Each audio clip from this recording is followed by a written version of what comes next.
Жатағым қолындағы жасанды интеллект. 21 ғасыр. Озық ой мен тың технологиялар дәуірі. Жасанды интеллектінің негізі дерек. Шексіз ақпаратты қабылдап, сараптап, қорытынды шығара алады. Құдды бір адамның миы сияқты.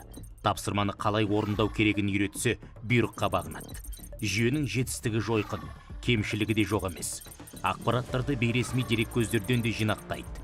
Нейро желінің осындай осал тұсын халықаралық террористік ұйымдар пайдалана бастады. Нәтижесінде интернетте зұлымдықты насихаттайтын қауіпті контент қаптады.